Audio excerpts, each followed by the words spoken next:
and welcome to the Comic Conspiracy, episode 319 for the week of August 8th, 2017. My name is Ryan Higgins. We're back. Who's here with me this week? Little drummer boy Bryce. Whoa. Rup-a-pum-pum. Toby. And Charlie. Fuck you, Bryce. We were just discussing Charlie's secret origin and his hatred of Christmas music. But maybe we'll save that for our December podcast. We could talk all about Christmas. I think that he feels the same way about Christmas music as he does about cable, so that clears that up. Whoa, what? So, Bryce. Be careful what you challenge. It's funny that you mentioned cable so early in this episode. Not just because we got our first picture of Josh Brolin and his cable from the Deadpool movie. We'll talk about that in a minute. But also, Patreon backers. If you're on our Patreon page, that's patreon.com/comicspiracy, you should go on and check out Charlie's brand new segment exclusive for our Patreon backers. Charlie, why don't you give us some information on this? What are you What is this? So I have started a brand new Patreon exclusive that is pretty much going to be Charlie's time with and then cover particular characters over numbers of episodes as required. This is bullshit. And of course I'm launching it with Charlie's time with cable. Oh, this is bad news. Yes, it is for you. So Charlie's going to launch, he recorded the first episode already, leading through, basically explaining the backstory and origin of Cable, going through, currently only through his time with the New Mutants, right? Yeah, up through basically the creation of X-Force. No, and then the next episode will be... Well, the number one Cable fan, of course, this is his job. No, not listening. There's no way he got it right. There's no way. Did you use the awesome theme song I suggested? Yes. Yeah! Is the awesome theme song. You're so fucked. He's not Dish, he's Cable. Cha-cha-cha. Or maybe it's like, he's not Dish, he's Cable pum-pum. Cable pum-pum. Bryce, you're so fucked. You're so fucked. So Patreon backers, go check out your RSS feed and enjoy that Charlie theme discussing song Cable. I picked specifically for you. Well, that is terrible radio because none of us know what the fuck you're talking about. Oh, That's they okay. all will. All the Patreon backers will. God damn it, you bastard. Okay, that's awesome. Congratulations to you, asshole. I'm officially legitimately jealous. And as the number one Cable fan, I feel bad that Cable got a 1.5 fan. A second-rate explanation by the number 2 fan, which is you. Well, I feel bad if you're the number one Cable fan and you never do anything for Cable. You don't tweet about Cable. You don't produce awesome Patreon Cable. God damn it. So, sorry we missed last week, guys. We were moving the store. Tons of you guys follow us all on Twitter. I know Brock posted this video. Toby, did you ever get that video pulled? You took some video while we were doing the move. I don't remember. Did you actually get that? Because I'm going to put that up too. Oh, sure. Yeah. Trying to remember. It's all a blur now. Yeah, I know. Oh, boy. I've talked so much about this. I'm kind of like, oh, now we're recording a podcast about it, and I'm like, I don't want to talk about this really sure what anymore. happened in the last couple of weeks since Comic-Con. I'm actually kind of serious. So you went to Comic-Con, you helped with the move, and you just died for a few days? Yeah. Like, are you feeling better now? Today's the first day I'm actually feeling like me again. Okay. But it started when we did that 0.5 episode. I think that just crossed the line for me. Too much. So I just never rested. So normal people go to Comic-Con, they rest when they come back. Yeah. But I went from Comic-Con straight into the move. Yeah. / the band had a few like really late night gigs. / family is coming into town. / recording a 0.5 episodes way past midnight. Yeah. And then I think that was just the downfall of Toby. I think I broke myself finally. Yeah, because you were here Toby on Saturday. found his limit, finally. Yeah. You just vanished on Saturday. Did I? Yeah, you didn't even... Like, I was just like, where did Toby go? Because we had our party on... Our grand opening party on I was Saturday. fucking dead. And you just vanished on me. Yeah. He was still here at 5:30. I was here. I left at about 5:30. I think right after. I think right after that. I was just like, oh... Maybe Toby will be back. I didn't Toby see said, him till today. JT is gone. The party, there's no reason to be here There's anymore. no little Captain America to keep me occupied. Oh, so. little cute Captain America. Yeah. My little man. But, we moved the store. Yay. Worth noting, we are recording in a brand new store. inaugural Location. for the first time. I would cheers you, but nobody else is drinking. Well, what is drinking that? this weird shit. What is that, juice? I'll cheers you. You can't put it down after you cheers without drinking. It's bad luck. Thank you. Yeah, we're here. Anyway, congratulations to We're Mr. open. Higgins. Yeah.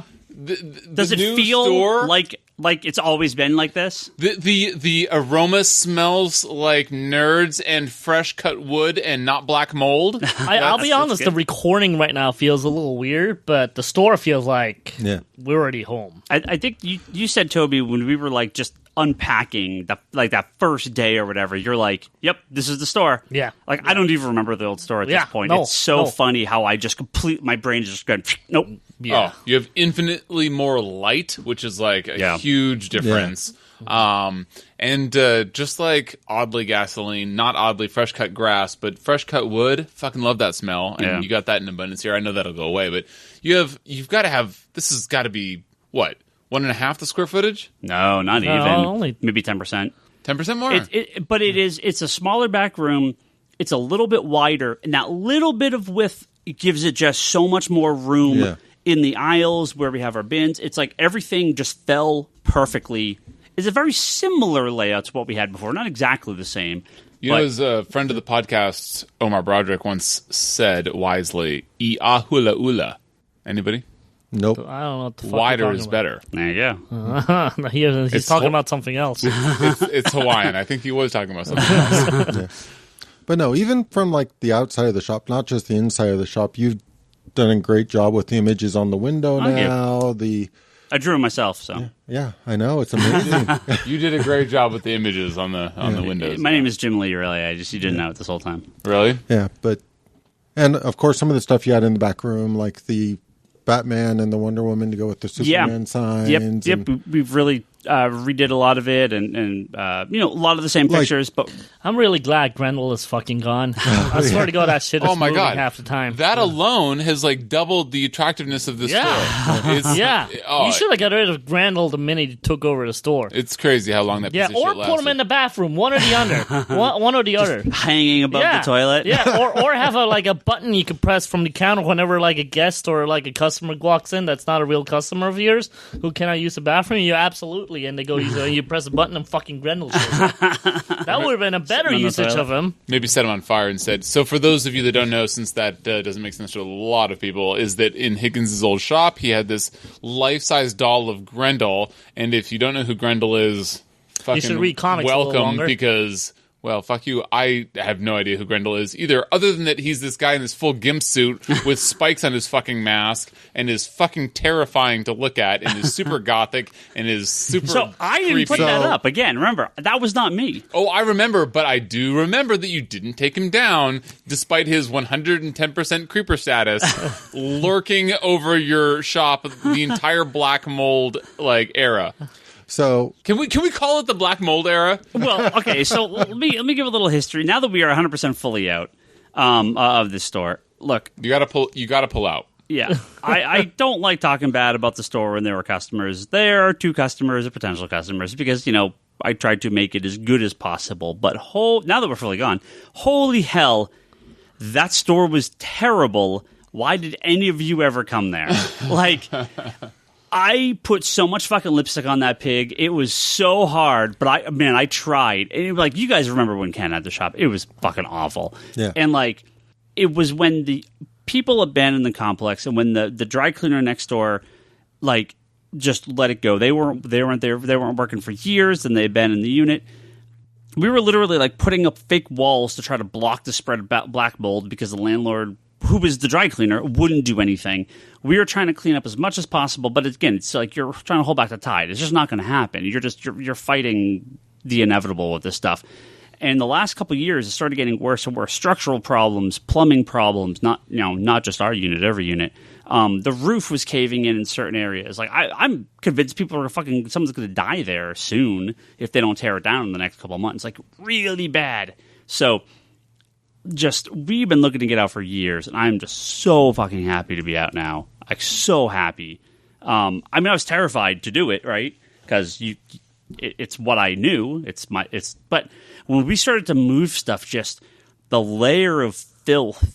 I just couldn't scrub off stuff there, and just because you have bare.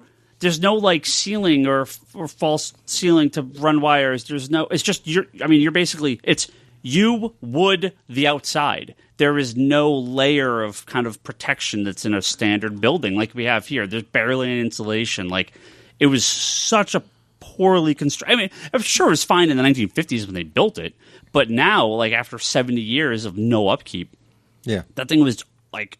I'm surprised no one died there. And I half expect I'm going to get like cancer from being next door to that dry Well, maybe cleaner. that's why I got sick, because I've been exposed to the full black mold as opposed to the little bits of black mold that got you sick over the years multiple times, so you're never going to get sick again, I'm sure. So he's been inoculated. Yeah. We picked up every bit of dust and dirt that just fell from the ceiling, and tens of thousands of pounds of termite shit that fell into every ounce of that store. You know, the entire building was infested with termites. Yeah. Again, we inoculated the store. We bunkered our store down to try to block it off. I was putting. You guys saw like there was little holes in the wall where I was like putting like termite killer and like foam and stuff. You know, the last couple of years have been better, but I'm pretty sure it's just because we clogged the entire store around us to prevent the termites from getting in. But they're devouring the rest of that building. You know, I just want to drive by that building one of these days and just see everything else around the old store location. just our store and the safe is all that's left, right? You know, did you leave the safe there? Yeah, of course. Yeah. I couldn't. Nobody could ever move that safe. Sure, if you had a Hulk, you could. Or what about the incredibly awesome douchebag Hulk? Sure, he could too. Or She-Hulk. As long as you're a Hulk, you could do it. Okay, all right. You know, I'm pretty a nostalgic person, so I thought I was going to be hung up on the store being gone, but fuck, the minute things are out of that store, I'm like, yeah, I'm never looking back to this place. Yeah. And I mean, the old location just felt like it was tucked away. You would never know it was there unless you happened to know how great the store was. Right. Yeah. Oh, I've had so many people come up. Even while we were just shutting down, like 3 random people walked up, and I'm like, we close early Monday and Tuesday, sorry. They're like, oh, we'll be back. People have never seen before. We had that opening party on Saturday. Tons of people that have never been here before came by. That's good. We got to talk about that party, too, but keep talking. It's probably because of Darth Vader. Yeah, we'll get to that. Darth Vader. But no, I'm Darth who? I'm loving the fact that we're not all tucked away where nobody can find us. And this is so nice compared to where we were. Yeah, it's been so much I mean, better. it felt home the minute the floors were in. Like, first it was like, you know, not quite yet, but the minute floors were in, I'm like, okay, this is home now. Yep. For me, it's basically when the comics got on the wall. Okay, well, for me, I showed up when it was all done, so fuck all of you. I fucking love it. It's incredibly good. For those of you that don't know, Higgins used to have bookshelves that were 5 comic rows high. 6. These are 4 now. Yeah, they were 6? Mm-hmm. Yeah. Even I couldn't see over them. Just standard IKEA. Wow, fuck, there must have been 7. I think Higgins is wrong. Anyway, and now they are... Billy Bookshelf, worst name ever. Only 4 comic rows high, so you can actually see over them if you're a human of Charlie or my height. Toby, can you see over them? Oh, fuck off. Well, let's just say that you don't have to be very, very tall to see over them, but you can see over them if you're taller than 4 comic heights. It's a great shop. It's great. I really like the it's just brighter. Yeah. Yeah. Well, that's such a huge thing. We washed the golf out of Ryan. Well, my guy that did all the electric, they had lights up here. He replaced them all with LED. These things last like 20,000 hours each or something crazy. Like, they last forever. They'll never burn out. There's a couple spots that the lighting doesn't fully hit, so like, I don't mind it being a little, that little kind of corner up there. The back where the new releases are, we're going to need to like drop a light down. Spotlight. Yeah, we're going to have to get. He said he can drop those lights in pretty easy just to brighten up a couple areas that need it. But the next 6 months is going to be figuring out little things, moving a few things around. There's a couple fixtures that we're still waiting on. We got the last of the signage in today, so that'll be going up the next few days. We're 98% done. There's just the last couple little things, and I'm sure I'll move a few things around in the next year or so. But we're here.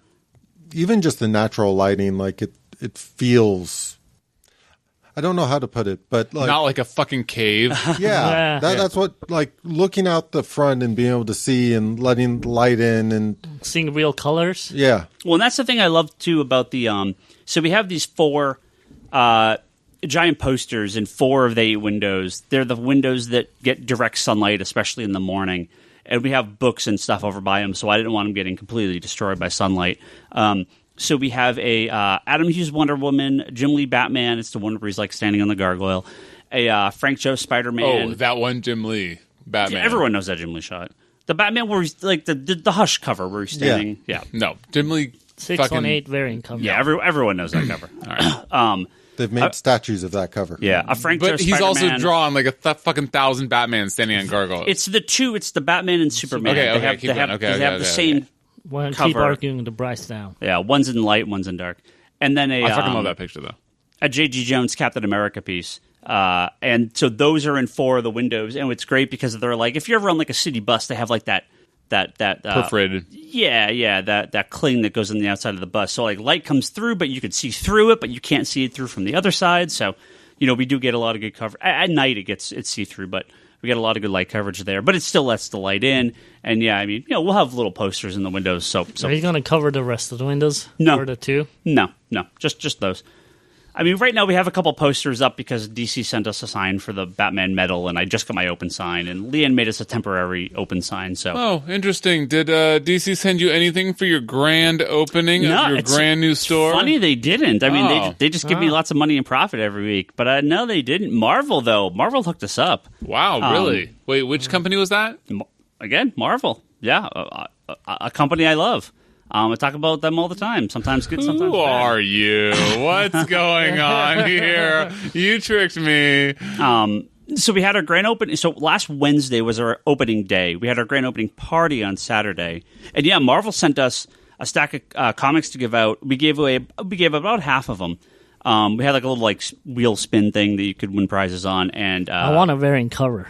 Yeah, they gave us a set of the Jim Lee variant covers. Which of the wearing Which I covers didn't was win, the best? Which I couldn't win because I got How many excluded. spins of the wheel did you get to pick out the variant cover that you did not want? I only spun once. Okay, so which one did you want?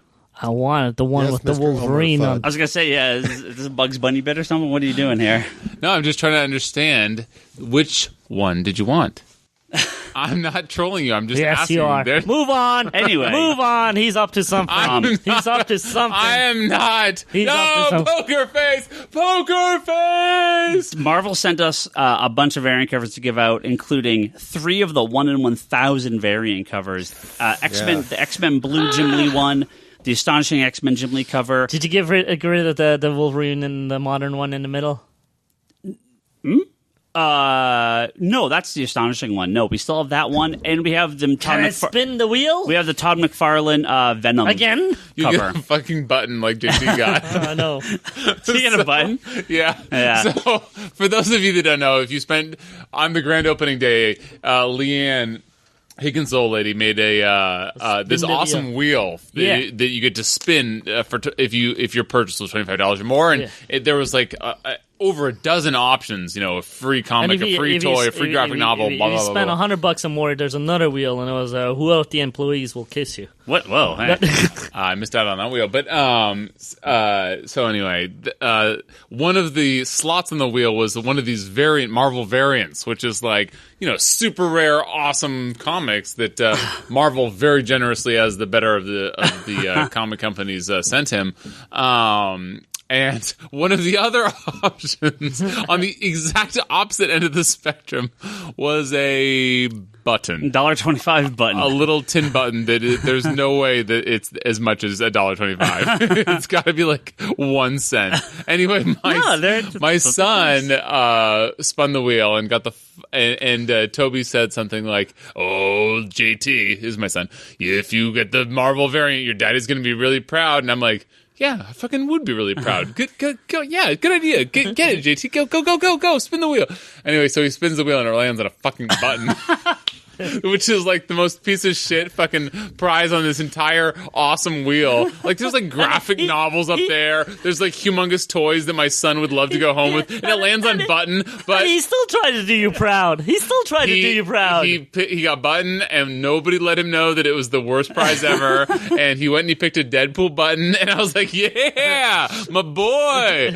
Anyway, so. I had a couple subscribers land on the canvas bag, our store canvas bag, and I was like, no, spin again, please, because I've already given you like 10 of these things, probably. That is the second worst, is canvas bag. Second worst, definitely canvas bag. So if you got either of those, I would have been disappointed in my son. Well, that's how these things work. You have one or two big prizes and a bunch of duds. Right. Yeah. It was actually just funny because it was like he had no idea, and so he was like, "Oh, I got a Button." It's like, "Oh, my man, good work, my son. Good work. Now let me just go What's home so funny? Myself." So we give away one. We give away one of the 1 in 1,000 variant covers. The guy that got it, total DC fan, doesn't read any Marvel stuff. Fuck that guy. Oh, boo. It's probably Craig Anderson. Oh, no, but it's good stuff. Yeah, but this party was amazing. Again, I told the story in the Geek Box last night, so if you heard this, you probably hear all the same shit again. But I have to talk about Darth Vader. So, buddy of mine, one of our customers, he's in the 501st, which I'm sure you guys know about. You know the 501st? For those listening that don't, it's a group of Star Wars fans that get dressed up in replica Star Wars outfits, mostly stormtroopers and the various Imperial Guard guys. And they go out. It's like screen accurate, just super high end costumes, and they go out and they do charity work. So they'll show up in costume for like hospitals, and they'll do like parades, and they've done like kind of guard duty at like a bunch of the Star Wars red carpet stuff, and they'll be at all like the nerd things and Free Comic Book Day, and yeah, they do all this stuff. So. You just got to donate to a charity kind of in their name, and just that's what they collect for a bunch of different charities. So I was like, yeah, it'd be amazing if you come out. And it was kind of last minute, so I thought it'd be like, he was like, yeah, we'll bring a couple people. So I thought it'd be like him and like one other person as a stormtrooper. So 2 stormtroopers, 2 Imperial guards, Vader, and they had like a handler shows up. So there's like 6 of them plus a few other people. Let's say 8 people here. I was like, oh. Okay, this is a lot of people. They're all trying to get changed in our little back room and everything. And they didn't come in costume. No, it takes forever to put this shit on. No, so they're all getting changed, right? And so we're about to open, and it's like myself and Leanne and a couple of our friends and Ryan Scott and his wife and a few other people. And I'm like, there's more of these guys in costume than there's us. Like, this sucks. Like, I really thought people would show up for this. I'm kind of bummed. We have a food truck. We had, just giveaway. We had a food truck? Yeah, we had a food truck from... What the fuck? Like, they were here from like 11:30 to 1:30. It was like Korean barbecue and Korean food and Asian fusion and dessert. And, they had a lot of Korean food on there. It was a bunch of Asian, various Asian foods. Got it. Delicious. So I'm like, oh man, this sucks. Like, this is so embarrassing. But, well, whatever. We're open, right? So let's open. And the guy that was Vader and the Imperial Guards were like, do you want us to do anything? Like, should we wait back here? I'm like, well, yeah, just hang out. Let's get a few more people here. So, like, one of the stormtroopers is helping Leanne, like, in stormtrooper outfit, like, bring a table outside. And we're kind of, like, hanging out. And I'm like, oh, my God, there's no one here. Well, a few people start showing up.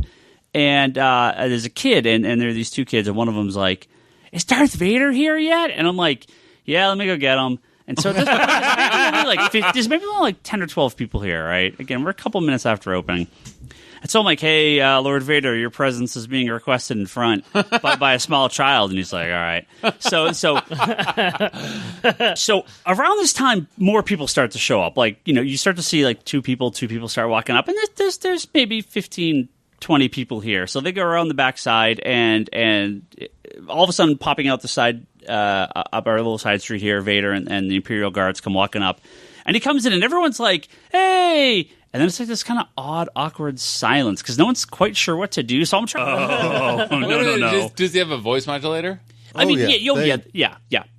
They all have. It's amazing the detail that goes into all that. Okay, I believe it. That's awesome. One of the Stormtrooper guys was telling me they have an app that all the Stormtroopers have called like TK, because it's like TK421, right? It's all the Stormtroopers are all TK something. Did not know that, but I believe you. They have an app called like TK Chatter. It's like a 45-minute loop where it runs through a cell phone, through USB to a mic, to a speaker on their front chest plate, and so it's the comm chatter that you hear in the movies. Oh my god, that's awesome! Yeah, so it just plays on like this 45-minute loop, so you're not going to realize that you're hearing the same thing. Oh my god, that's so cool! Yeah, and then Vader had like the voice, but his voice, he's not as deep, obviously, as like James Earl Jones. But when things start to change, because all of a sudden a fuckload of people start showing up, like a lot of people. Like there was probably 100 people in here 20 minutes later. It suddenly got extremely busy very, very fast. And I'm like, oh my god, like this is now too many people. So Vader, while the Stormtrooper... Only Ryan will think that. It's too many people! Well, it was a lot of people. Well, so I Charlie, you were here. It's because they finally opened the bathroom at the local Starbucks. I got here right before the rush, and then the rush happened, and I'm just like, I don't know how to navigate around the store anymore. There's just became so many people that you can't. Yeah. Well, and hopefully they were buying shit, not just sort of lurking. Oh yeah. Dude, it's fucking incredible. So Vader, realizing there's too many people here, right? The stormtroopers were outside, like opening the door for people and standing guard outside and taking pictures of everyone when they were coming up. Vader and the Imperial Guards decide to walk onto El Camino Real, the busy major local road, 3-lane. Busier than most expressways for those of you outside of the area. Right, it's Highway 1. It's the road that goes from Southern California to Canada. This is the major road through California, which we are now located on, directly facing. He walks onto the sidewalk on a Saturday afternoon, directly across from this large Toyota dealership. Cars are slamming on their brakes, pulling over. I thought this was going to be fucking accidents, right? People are getting out of their cars, taking pictures with them, talking to them and everything like that. People from the Toyota dealership are like running across El Camino, across 6 lanes of traffic just to come over here. People are walking up down the street like, what the hell? What's Darth Vader doing here?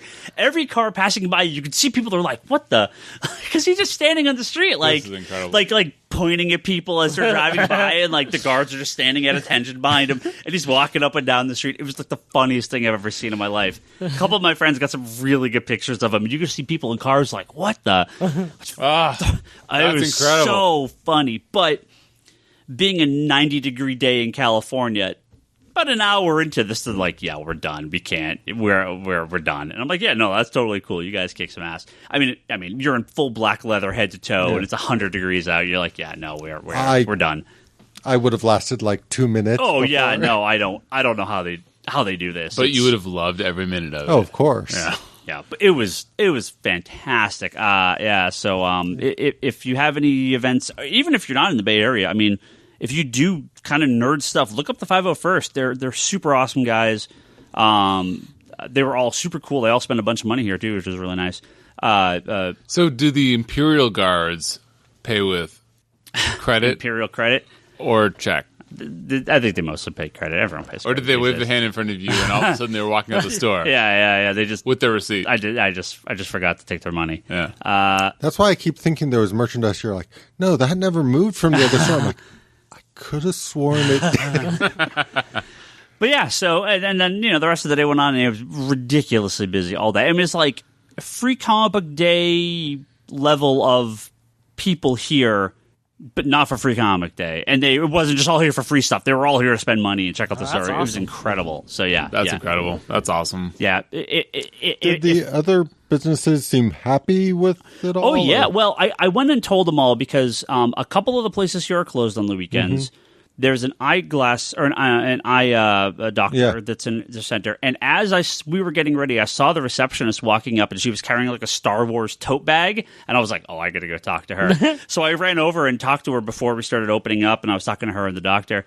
And I was like, yeah, so we're doing this. So she was like, okay, I saw something. And I was like, I saw your tote bag. So if you guys want to come over and get pictures or hang out, we're going to have food and everything. They're like, this is amazing. We'll be there. And the people at the Thai restaurant, which is across from us here, they came out. They gave us a big thing. They gave us like 4 of these like Thai teas and Thai coffees. And they're like, this is incredible. And I know a bunch of my customers went over there. Very awesome. So yeah. And I was like, We won't take over the parking lot like this every week, I swear, because we filled this parking lot, which is, it's not a small parking lot for, I mean, it's a strip mall, but I mean, there's a lot of parking here comparatively to some places. So, yeah.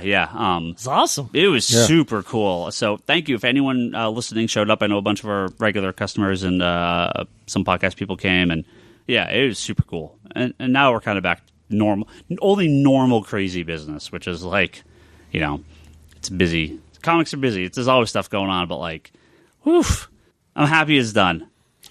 I've never been so tired in my entire life.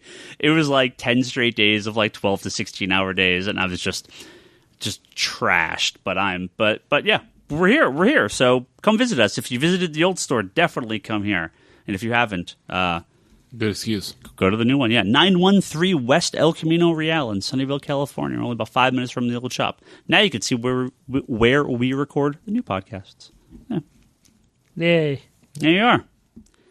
So since I had no idea what's happened in the last couple weeks, I asked our good friends on Twitter, what should we talk about? They gave us a bunch of topics to talk about. Did it involve how much better Marvel is than DC? A couple of them might have said that. I got some questions here. I'm going to go through a few of these, just kind of in order. Let's see. Scott Stamper, and I did actually read a few of these throughout the course of the week, so hopefully you guys read some of these articles too. Scott asked, you guys should talk about Hickman confirming that the FF got canceled because of the movies. Did you guys read No, that's bullshit. He did not confirm. He fucking obfuscated enough to be PC, but yeah, he confirmed. Yeah. I mean, Tom Brevoort and Alex Alonso can bullshit all they want about the FF. Was there more articles than just the one that I read? Was it on CBR? Was it Bleeding Cool? What was the article that I read? Everywhere. Yeah, I don't know where it's. I don't know. So all the articles that I read were basically people sort of reading more into it than what he actually said, even though he alluded. I would definitely not say he confirmed. I would say that he alluded to smart business practices. He spun the fact that the movies were so unsuccessful. Like, it wasn't so much of like, fuck you, we want the rights back. It's more just like they made so many crappy movies that Marvel doesn't have the demand that they used to have for the title. And it was a little weird. I have two replies to that. One, okay, you talk about crappy movies. How about Green Lantern? How about Batman v Superman? Not my opinions, but clearly the opinions. But the right opinions, yeah. You talk about the New 52 Superman title, the New 52 Green Lantern title, kind of crappy comics, right? Well, what did Marvel do? They didn't, or what did DC do? They didn't stop publishing them. They made them good. Is that why, by New 52 Green Lantern, you mean after Johns? Post Johns. Is that why DC is in second place? Hal Jordan and Green Lanterns are both amazing. Superman is like one of the best books being published now of any company, period. So I'm so happy I can suggest the Green Lantern book again. Yeah. You don't cancel the FF because the movies suck. You make the best fucking Fantastic Four comic you possibly can to show them how it's done. Yeah. It's so bullshit to cancel Wait, what the fuck? I wildly disagree with that. Dude, so why would they... There was a quote, I don't know, fucking a long time ago, saying... They are not getting... I'm sure that you fucking bastards remember who said it, but they said something along the lines of, if you're not getting any money from licensing from these companies, why wouldn't you pour your resources into the properties that you're getting licensing from? Which is to say that, like, you know, Sony is playing ball and Spider-Man's never been more of a part of the Marvel universe. And so the Fantastic Four can go fuck themselves. And the X-Men are always going to sell better than the Fantastic Four. Asterisk, I don't really know what I'm talking about.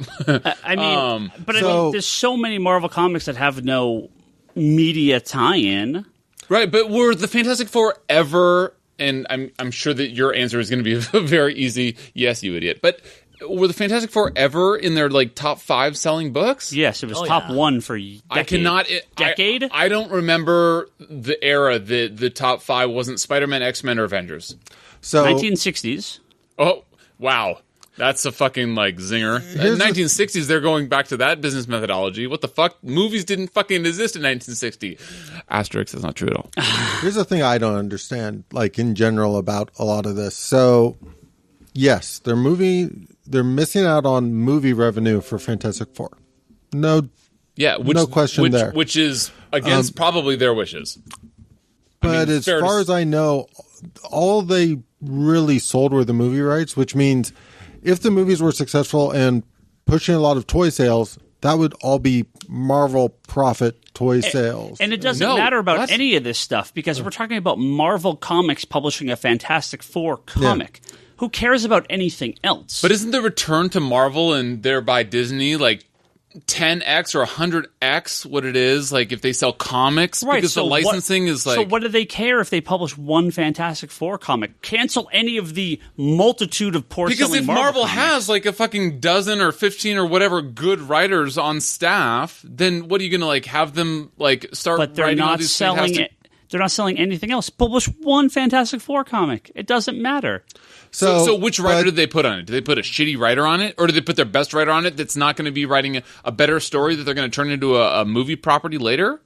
So the point I was trying to make is the fact that they shut down the comics. They've shut down all... Like, Marvel Puzzle Quest has literally said they're not allowed to publish all these new... Like, they're not allowed to put new mutants into the game right now. They're not allowed to use... Like, they can use the ones they had already put in the game, but they've been given very strict sort of instructions on what they can and can't. The Fantastic Four expansion for like the Marvel card game, the Legendary, Legendary, was out of print for years, and I think it recently came back into print. But that was like the only one out of print because it was the Fantastic Four expansion. They pulled them from the they pulled the FF from the Marvel Heroes game too, right? Yeah, the online game. No, I mean, like there's not a Marvel comic being published right now that they could turn into a movie or anything like that. I guess totally pointless. They should not. Wait, I'm sorry. What did you just say? There's not a Marvel comic being published right now that would be the basis for a movie or a TV show or anything. There's no reason that they cannot publish a Fantastic Four comic at this time. And I fully expect the end of Legacy is going to be the return of the FF or teasing the return of the FF. Hope. I mean, I feel like this is all a moot point at the end of the day because it's almost a certainty that they're going to be back in a couple months. Right. Wait. When you say that there's... I'm sorry. Maybe I misunderstood you. There's not a thing on the wall that you can see them turning into a movie. What current story arc going on right now? Oh, current story arc. Oh, yes. Okay. So you could take Bendis and have him do FFs. You could take Slott. Dude, I would love a Dan Slott FF. Get him off SpiderMan. He's been on that book for too long. Put him on... Are you... What the fuck? Are you kidding? Dan Slott is the Chris Claremont of SpiderMan right now. The rumor is he's leaving after the legacy arcs are done. That all the creators are going to be. I thought he never leaves. I thought he was leaving at the end of the fall of Parker. Did he confirm that? I thought it was confirmed somewhere. I think it's a rumor. I don't think it's a. Why the fuck would you want him to leave? Why do you want him to leave? I think it's good when creators shuffle around. He's been on that book for a long time, I think that's largely accurate. But then you can have some people like Claremont who's on a book that makes like a whole dynasty, like Claremont did with the current book has. So it's okay for one author to stick around. Yeah, shuffle the rest. If you're not giving them to fucking DC. Sure. But I mean, for the most part, a lot of these creators they're all going to shuffle around, I think, after their arcs. I don't think in modern comic writing, the modern comic writing world, there's going to be nobody will break Chris Claremont's record because of fucking industry and business nowadays. And it's too bad. I actually would love it if he would stay and break Chris Claremont's record.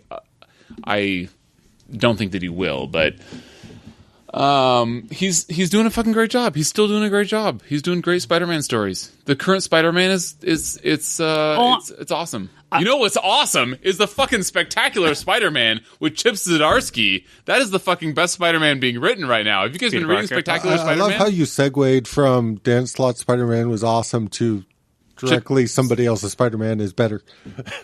Why? What the fuck? Why? I mean, what? Can your excitement level went from kind of like... I mean, Dan Slott's Spider-Man is awesome, and Chip Zdarsky's is very different and even more awesome. How's that so weird? I would argue that... well, you'd be wrong. The current Dan Slott Spider-Man stuff is... I'm looking forward to the fall of Parker Industries or whatever it's called. Just because while I don't necessarily have a problem with Parker Industries, I'm hoping that will restore the comic a little bit more to the state I want it to be in. Yeah, I want it to go back to basics. Because, I don't know, a lot of the arcs they've done and a lot of the direction they've been going, I'm not really sold in. Like, I am not getting the same level of enjoyment out of the Dan Slott Spider-Man as I was immediately following Superior Spider-Man and immediately before Superior Spider-Man. Like, a bit before, through Superior, through after Superior, I was 100% on board. Yeah, but dude, it sounds like you're splitting hairs so anally. Like, what the fuck? Like, it's still a great book, yes or no? No. You don't think that it's a fucking great book? I am not getting the enjoyment out of that book that I used to. I feel like I'm going through more of the motions to read it. Fair enough, but that's still not what I'm asking. So I'm saying whether or not you feel comparatively that it's not as good, is it still a great book? No. Okay. If I jumped on at this point in the book, I would not have kept going. But the fact that I've been on the run this long, I'm kind of hoping with the fall that it kind of restores back to a sense where I'm on board again. Because, I mean, as you're aware in reading comic books, as long as you have, there's going to be certain arcs or certain directions comics take that just kind of lose you and you just wait them out. Yeah, I'm very familiar. Hashtag anything Peter David. That's where I kind of feel Hulk, like I'm X-Factor, at right now, is I'm just kind of waiting for the end of the way they've built up Parker Industries to see what comes after it. But, like, right now... Yeah, but Strong Guy. I mean, you don't get Strong Guy anywhere else. You're missing the mark, Charlie. I don't often say that you're wrong, but you're definitely wrong. That's fine. We can just argue all podcasts long. It's awesome. Let's move on to the next question. Sounds familiar. It's come from Austin. Is Toby here? Where'd Toby go? Toby's here. We were arguing too much. He's urinating on your DC books, which is a good decision. Austin asks, or Austin says, I kind of want to know what you guys think about Netflix buying Millarworld. Yeah. I would love to talk about this. Surprising nobody. So, first off, I wasn't going to talk about this. Mark is Ryan's best friend. Because I hate Mark Millar. You should probably preface, because probably a lot of people don't know your sordid history with Mark Millar. I've talked about it on here before. Multiple times. I know you have, but like, there's probably a times. lot of new listeners. Nah, it's fine. I hate Mark Millar. He hates Mark Miller most people hate because Mark Mark Millar. Miller doesn't like Higgins. And he kicked him off his forum. And he kicked Higgins off of his forum. That's barely part of the reason. I just want the comic book little, like, editor quote in our episodes. It would be a little asterisk that would say, Higgins is a bitter man. So Mark Miller is a horrible human being, and I'm sure he thinks the same of you. A complete sellout, and now complete fraud, because obviously the comic thing was complete bullshit, and now he's total Hollywood and gives two shits about comics. He sold his entire company to Netflix. There won't be any more Millarworld comics. But what's funny is he sold Millarworld to Netflix, except for Kick-Ass and Kick-Ass and Kingsman? Kingsman, the only two successful things. So, like, good luck, Miller. Yep, you're fucking sleazebag. I guess. Wow. You conned enough good artists to work with you. I guess they all get their money, so they're happy. Fucking aggressive. I don't know. Yeah. You don't think that he's a talent? Well, we found out today why Netflix bought Millarworld. Why? Do you want to fucking elaborate? We talked about this earlier, Toby. We did? Yeah. Okay, can you tell the rest? Because Disney's leaving Netflix. That's why we did. I was like, why the fuck would they buy that? Wait, that's not true. Yeah, they announced it today. Disney announced that today? Yeah. Why would they be with Netflix? Disney's Why gonna what? Why would they stay with Netflix? Disney's going to make their own. Because they fucking make money with Netflix? What kind of argument is that? Why wouldn't they? Why wouldn't they just make money on their own? Yeah, they're going to make their own streaming program. They have been doing very well before Netflix came along, and they are still making money with Netflix. What do you mean? Way more on their own. That I'm pretty sure that we'll see Defenders, Punisher. That's maybe it. Are we going to see anything else? Is this it for the shows? Well, I mean, they have all sorts of stuff they confirmed. I'm assuming those agreements are still with Netflix. They're going to let those run out. They have sequels, but that's it, right? I don't know. I mean, nothing else is even in production at this point. So you're saying that there's going to be no Daredevil season 3? There's going to be they announced season 3 I don't know already. if they ever announced Jessica Jones season 2. Hope to God. They talked about this stuff, but what's in production? Just Defenders is over because that's on pretty soon. Punisher. And Punisher, right? Punisher's done production, I think.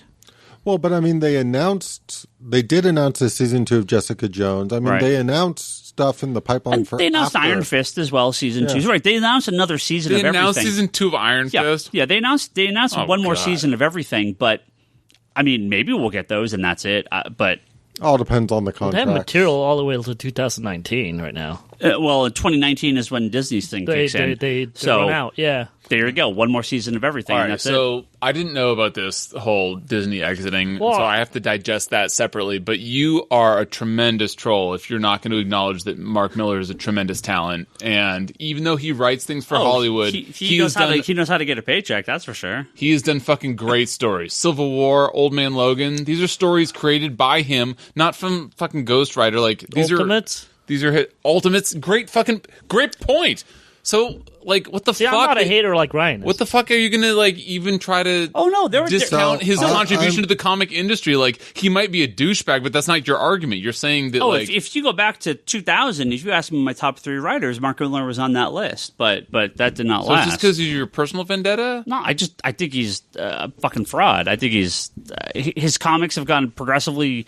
At basically Civil War was the end. That was when and that's when my hatred for him started, and that is when his ability to... Okay, so... That's when Millarworld exploded. Like, it all happened at the same time. So it's very different, but, like, Jeff Johns has now stopped writing, and he's now going to be converting everything, all of his talents into film and not comic book writing. Is there any correlation there? But he's still with DC.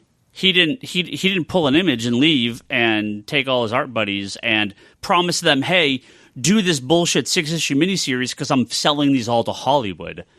He doesn't care about comic books. Okay, that's not fair of me because I'm not trying to compare Johns to Miller. What I am saying is that, like, the fucking natural progression is for these very successful comic talents to go into Hollywood. Yeah, Jeff Loeb is doing it for Marvel. And Jeff Johns is doing it for DC. Mark Millar's doing it in his own avenue. How are you going to hate on him for that? But that's the thing. That's the thing that you're not seeing. So all these people that have left comics are like, yeah, we're going to do comics in Hollywood. No, except they just do Hollywood.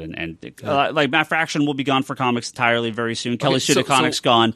Brubaker he'll have another year or two, but he's basically I don't see Brubaker. So you said that's the thing that I'm missing. So what am I missing? Too much longer. I didn't realize Brubaker wrote some of Westworld. Yep. I think when Brubaker gets fully picked up, he'll be gone. Yeah. Miller's gone. Miller won't write another comic again. I mean, he may shit out 1 or 2 more during Millarworld when Netflix publishes whatever, but those won't last. I mean, that he got his paycheck, he's out. I do feel, but Johns isn't that way. It doesn't matter if he's the idea man behind it, though. I mean, look, I'm the furthest from a Miller apologist. And Loeb doesn't do comics. Loeb is full TV now. He doesn't write comics anymore.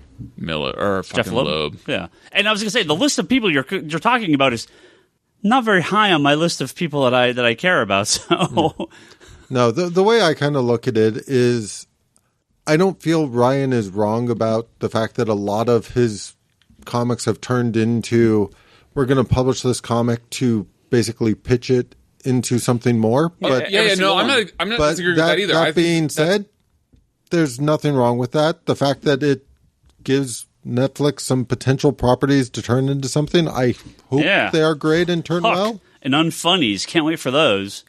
But ugh. Yeah, I don't know. Crazy. It's like everything else. Crazy. I would not have necessarily made that purchase if I was Netflix, but if they see something there that they can turn into something better, they have a good track record. Do they get to redo Wanted? I don't know. And that's why I said, if they absolutely have a vision for what they're going to do with those properties, they have a great track record. I'm sure they got a plan. And with their track record, I'm on board to give it a try. Oh, you guys can talk about all those Netflix shows when they come out and you watch them and I don't. At least the first one. Until there's like an awesome one and then with an irreverent teenager. And then like, what? Damn you, Miller. No, I'm just hoping they change the title so he doesn't even realize it's based on a Millarworld book because he hasn't been reading those anyways. That could be. Well, Mark Millar, Higgins' almost arch nemesis in the comic book industry, is now the 3rd biggest comic book universe in the modern day. So there's that. Let's see. I'm not sure I'd agree with that, but okay. What is the 3rd I'm really hoping the Disney service is going to be all of Disney, and then Time Warner would just do all of Time Warner instead of bringing a bunch of little ones. Just the DC. Because otherwise it's going to get expensive really, really fast for people if they have to buy them all. I was going to say, basically, the Kirkman imprint is bigger at this point. Does Kirkman have anything other than Walking Dead and Fear the Walking Dead? Or is it just Outcast, and he's got Invincible in the work. Invincible's being done? Mm-hmm. I forgot Outcast was actually done. Is that like an ongoing TV show, or was that one it's season? ongoing. Yeah, I don't know when the second season starts. I love that first season. First season was terrific. I just haven't What the watched fuck? it yet. What channel is that on? Showtime, I think. Outcast was Showtime. I think it was Showtime. Sounds right. That sounds right. Yeah. Yeah. That's awesome. I will never watch that shit. It's too scary for me. I'm a pussy. I'm just It's saying not- that, like, It's not really that bad. Well, it's like possession related, demons related. Fuck that shit. his Can't be track bothered. record is kind of crazy right now, just in terms of successful properties. Okay, so I will. What is it? Eat my hat, eat my shoe. I'm eating something. Eat mine if you want. No, thank you. all right. Let's just say that I would have to be very, very hungry to. So anyway, Oh boy. I'm just gonna go burn through a bunch of these. We've got so many good questions here. Let's see. Tyler asks, you said that Avengers 500 was the last Avengers book. Well, 504. Why does something like Hickman or Bendis' mighty or adjective list run not count? Because that's when New Avengers came out and they relaunched it, and SpiderMan joined the team, and they blew up the team, and that's disassembled. That's the end of the Avengers. Of course, not everyone will agree with that, but I disagree. That's the end of my Avengers. And I mean, I read plenty I've read basically everything past Fucking that. Bendis' Avengers were so good. The it's pretty fucking good. New Avengers were so good, No, dude. In liked it. parts. Yeah. No, all of it until later on. No, But it's not they the got Avengers, they I got mean- too wrapped up in the what's the next big event? How are we changing the team? What's the next big event? How are we changing the team? What's the next big Wait, event? what? How are we changing the team? Like, when was it bad? Other than Fear The itself, whole which was time. an individually and It exclusively wasn't the bad Avengers event. anymore. So And by when the way, they that launched was it, who was that? Jason Aaron? Who was Fear itself? No, it was wasn't that I'm killing myself. I can't remember who that is I now. don't remember either. Anyway, If only I had a computer in front of me. yeah. Anyway, so my point is that like there was a fucking decade that Bendis was fucking Oh yeah, that was Matt Fraction. Yeah. Fraction. Mm-hmm. Actually, he's done a lot of good stuff. I'm actually Yeah, now surprised he's that gone it to was so Hollywood bad. and you'll never see him again. Book it in But, Vine, we'll like- wrap up and that'll be it. I anyway. love the beginning of New Avengers. Oh, it was so and good. then we started getting the event after event, changing the team. Like, I was super excited towards the end of Siege, not because of Siege, but because of like, Siege? returning Siege was, to what the fuck? Siege was the end of Bendis' fucking entire decade-long arc. my thing about Siege is by the time we got to Siege, I'm like, holy fuck, we're getting the heroic age after Siege. It's going to sort of reset things back to. Okay, so and then we didn't get that. Oh my fucking god! So you enjoyed a decade of awesome No, stories, I'm and then saying- Siege came along, and you're like, No. "Oh, that was anticlimactic." No, what I'm saying Fuck. is you're like a decade older. when you start getting into the teams changing constantly, the only ray of hope I had to get him back to the stories I wanted out of those books was at the end of Siege with the heroic age, and even that didn't deliver. Like, Okay, well, that's I see what you're saying, I but that's love- super weak. I absolutely love Bendis's Daredevil. I love Bendis's Alias.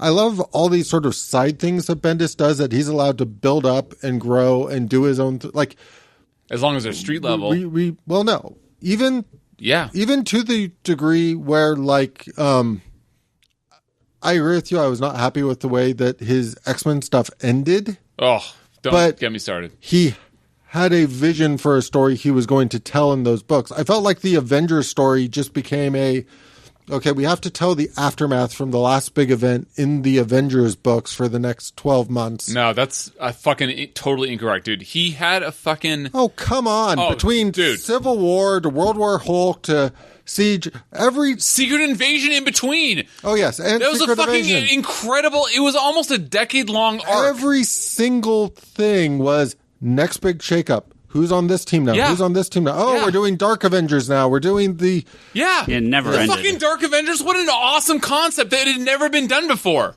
Bryce, I was New just Avengers led fucking- to Dark Avengers, led to Mighty Avengers, led to U.S. Avengers, you're led to right. That's Uncanny incorrect. Avengers. It's No, all, no, that's- all the that's wrong. bullshit now is directly related Mighty to what Avengers happened is to bullshit, there. yes. Dark Avengers, not bullshit. Dark Avengers was a great take on it. Let's Yeah, move on to sure. a much more important question. Let's move on to a much Which more is literally important any other question.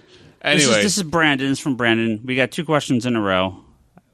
One I think you'll have a good answer to. First from Brendan. He says, "What's better, the original Flash TV series, Lois and Clark, or Smallville?" What a good question. I'm gonna use the facility. You're going to want to be here for the next question. Okay, I'll hurry. Wait, Lois and Clark, Flash Smallville series? or OG Smallville Flash? is out. I'm sorry. Lois and Clark. Lois and Clark will get it by with just a pilot, but then I go with Flash overall. I'd agree it's Flash overall. The thing about like Smallville and Lois and Clark, there were times those shows were amazing for me. Yeah. But there's also large chunks of it where I'm like, if I can forget these story arcs or these seasons or the like overall, like I was on board from the start to the cancellation of the Flash. It never had a chance to go to complete crap for me. I may go with Lois and Clark. You know, I love Smallville when it was on, but it had its ups and downs, and I like the Flash TV show a lot too. Lois and Clark was cheesy as hell, but man, that pilot was really good. there was just I liked the first season heart in general. Yeah, there was a heart to that show that I think, as cheesy as it was, it worked for me when it was on. I mean, I'm sure, and I've watched some of it more recently. I'm sure if you showed it to someone today for the first time, they'd be like, "Well, this is terrible." But to me, I thought there was a certain charm to that show that I think is lacking from a lot of superhero The first stuff. season or two, Yeah. I'd agree. But again, it's one of those. It gets bad at the end. Well, they get married, right? And that's when it like most shows, it gets bad, right? Don't they get married in like the third season? Well, they do, and there was like I think even before they got married, she had amnesia, and like Lex found her first. Or, Yeah. like, there's just a lot of arcs in there. I have vague recollections of. Lex where- Luthor with hair, huh? Yeah. Bryce was complaining about that earlier. Yeah, Lex Luthor in Smallville and Lois and Clark had a ton of hair. Oh, what do you know? Originally, Yeah. And then didn't he? I think he lost it at some point in I like think the so. later seasons. I really like the old Superboy series. Where like Luthor lost it in the lab accident Yeah. and blamed Superman for or Superboy for it. I never afterwards. watched That a lot was of awesome. that. Yeah, I never watched much of that. That was awesome. I got them all though. Warner Archive put them all up. Yeah. All right, here's a question from Grumble Bumble, and for the love of God, Bryce, keep this short. I have many more questions to get to. Challenge accepted. What is the worst X-Men team of all time? And Oh my god, I'm ready to go. why would you pick anything besides Generation X? And I have a feeling Toby's going to be mad about that. So like X spin-offs count Wait. in this question? Sure. Wait, he's saying Can I- Generation oh my X is God, the he worst? thinks Generation X is the worst. Oh, fuck this guy. I love this guy. The current Generation X is the fucking it's the fucking opposite of the bee's knees. It's the opposite of the fucking tits. The current Generation X story. Have you fucking seen the art in the current Generation X book? Oh my god, this guy haven't even cannot. bothered. He draws mouths that are wider than the eyes. He draws eyes that are like more narrow than the nose. What the fuck? How did Marvel hire this guy? It's out of control. Everybody looks like a frog. Fuck this shit. Generation X is the worst. There's a guy that wears a fucking turtleneck to hide his fucking on fire mouth. What the fuck? How is this even possible? By the way, That's like old school Gen X. What's his face? yeah, Chamber. He's Yeah, in Chamber. the he's in the I like fucking Chamber. He's in the current Gen X, bro. Yeah, I like the original Gen X guys, like Chamber and M and Skin in the original Gen X. Yeah, he was. And the fact that you like them means that nobody's perfect, even though I use that on Craig. Hey, that was Chris Pachalo art. That was like when Chris Pachalo went fucking bananas with his art. That was great stuff. That's like when he came into his own. Fucking, I love Chris Pachalo, and I didn't know about him until Generation X. So, but it's not his fault. He was paired with a fucking awful team. He could be paired with a fucking, like, story about a banana and an apple, and it'd be a fucking incredible, like, piece of fucking comic art. But if it's not current Gen X, then what's the worst? Okay, so, I mean... how did he phrase the question? Like, and why is it not current Gen X? Because I might agree with him that it is current Gen X. Because fuck that shit. Anyway, there's a lot. There's like XSE, if you guys remember that. I love that book. That was some fucking bullshit. Oh, come on! Oh my god. Shard, that was Toby banging, not me, because I bang elsewhere. So there was, what's her name? Shard, Bishop's sister? Yeah. So Shard, what an unfortunate superhero name. Like, I gotta go get Shard. What did you just say, Bishop? Anyway, so Bryce. So anyway, Bishop, Storm, and Shard the unfortunately named sister superhero, Xavier Security Enforcement. Fucking nobody cares because it was a terrible book. Anyway, so what was this exact question? The worst team or the worst team? Yeah, the worst team. Okay, so Did you like District X? That is certainly vying for District X. I almost don't count as an X team. I mean, but did you like the book? Because I thought it was awesome. I didn't like it, but not because it wasn't a good X team. I sort of counted it as like separate. Anyway, it's a different explanation. Yeah, so that was bad. Also another bad team was when Havoc became a Brotherhood of Evil Mutants in the latter stages of X Factor, and they started becoming like a I don't even know what they were even fucking trying to do, but X Factor was on its last legs, and so they're like, we'll make this kind of a villain book, and Mystique was there, and Havoc was a villain, and what was the name of that like alternate universe book that Havoc went to for a while? Mutant Do you remember the one I'm talking about? Not Exiles? Mutant? No, not Exiles. It was Mutant X might be right. I just remember there was Havoc? this. Yeah. Yeah, Mutant X. Yeah. No one fucking believes me. I fucking used to read books. I believe you. Well, no, I'm just Higgins saying I that- just like, don't read them anymore, but That I might used be to. right. I just. Yeah. Anyway, that was a weird book. Like It was. when you're answering this question, you get into this gray area of like what actually counts versus what doesn't, because that's something that is definitely in the gray area. Like I got for my example, the least Age of favorite Apocalypse era. Do those count as like worst X-Men teams? Because I know I'll make Toby mad with my answer, but the worst X-Men team is whoever's on the X-Men when Joe Mad was drawing it. my god, That's when like Maggot was on the team. oh my god, Joe Mad is the best thing that has ever happened to comics in the history of But comics. the team of X-Men that Oh he my drew god, Maggot was and terrible. Gambit. Oh, a rogue Gambit shipper right here, right now. Oh Toby's my giving me god, his luck. that was the best. Oh my god, But Fuck the characters on that team at that point, dude, that's what they Maggot, had. despite being just like ludicrous and ridiculous, was an awesome character that was totally original, by the way, which you cannot say about your fucking Bat family. so they should never make original characters again because of Maggot. Which you and fucking Charlie, well, of course Charlie likes everything, but you fucking like everything that Except for DC Christmas like music. fucking puts to print, and so it's like, oh, a fucking another Robin. Like how many jokes has Joker been able to have, or DC in the most recent comics been able to have about like making jokes about how many Robins have died? Like I feel like there's a Robin death. So what is your least favorite? We have to move on. What's your Okay, least anyway. favorite? Well, it's the exact opposite of the Joe Mad run, because that was the fucking best era ever. Okay, so the worst run ever was the Demon Bear New Mutants issues around New Mutants.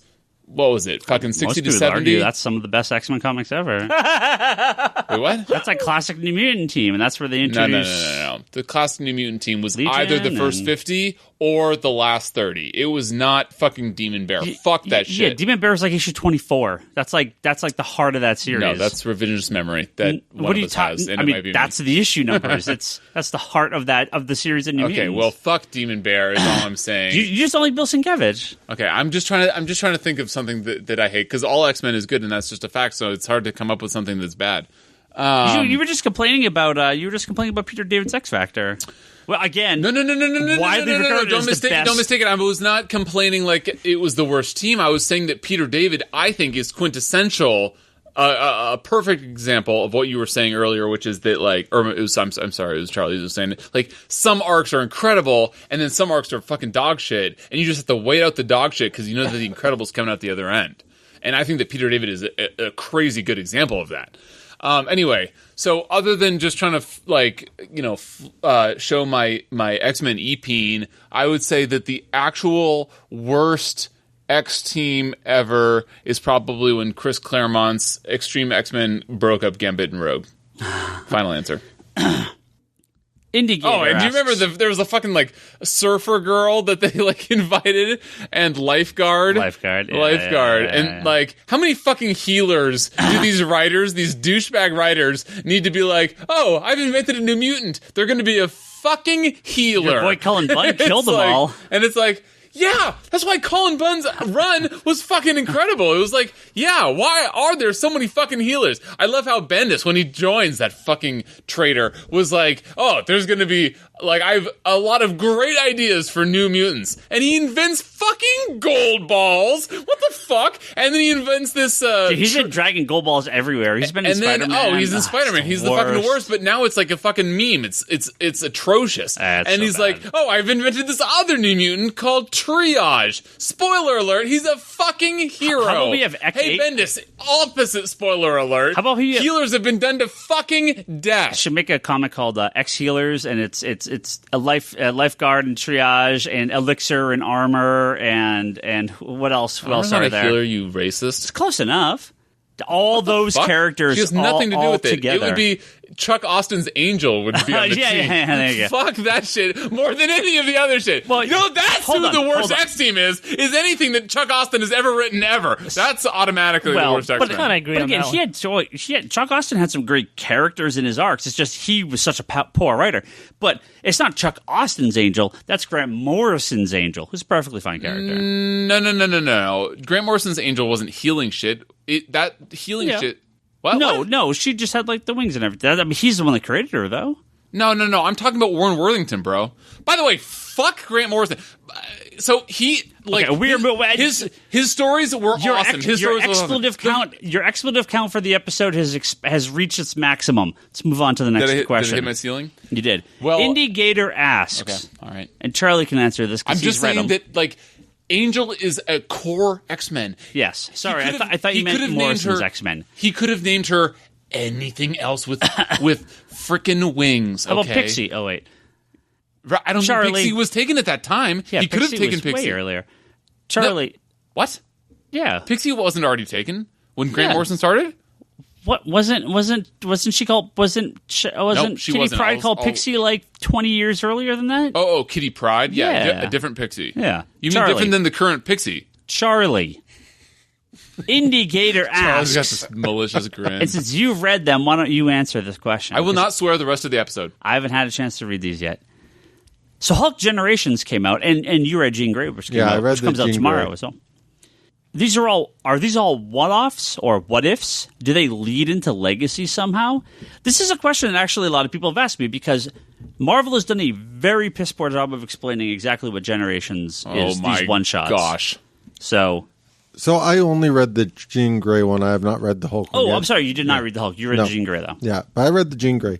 And they seem to be just one-offs. They're just that sort of class. We used to get stories like this all the time in comics where some character would be shunted back in time and have one adventure with some past hero that's not around anymore. And that's all these are. It's just Amadeus Hulk encountering Bruce Banner Hulk, the young Jean Grey who's running around nowadays encountering the Jean Grey when she was Phoenix version at a particular point in time. And I liked the sort of Phoenix one, but it also does sort of a piss poor job because it doesn't really get me excited for reading more with the young Jean Grey. It just makes me realize how much I miss the Phoenix Jean Grey. Yeah, I feel like a bunch of these generations are going to be very polarizing in that exact way, where you're going to realize like, oh, this new one is kind of cool, or oh my gosh, this new one is freaking not good. Thank you. Travis asks, how about that Cable? Oh Josh my Brolin. gosh. Oh my goodness. He is so special. He is incredibly nice. You can talk like a He's normal already person. been approved. What are you not swearing? What words are you not saying? I already approved him on Twitter.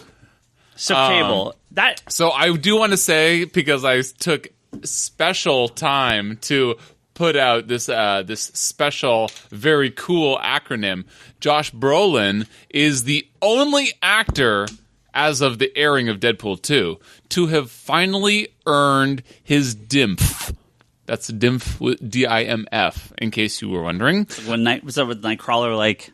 So if DIMF. No, that's a troll response, Higgins. And we don't swear on this podcast going forward from now. So Josh Brolin is the only actor to have a role in the DC universe, the Image universe, the Marvel universe, and the Fox universe. because I'm going to count. What the frick did? What the heck? Fox movie did he do? Why am I blanking on it? Oh, I'm sorry. Of course, it's Deadpool 2. Okay. Brain fart. I'm using all of my focus to not swear, so I can't. Thanos, Jonah Hex. Yep. Cable, and who's he in Image? I don't remember. I know he played a fourth comic character, but I'm blanking on who it is now. That's Dark Horse.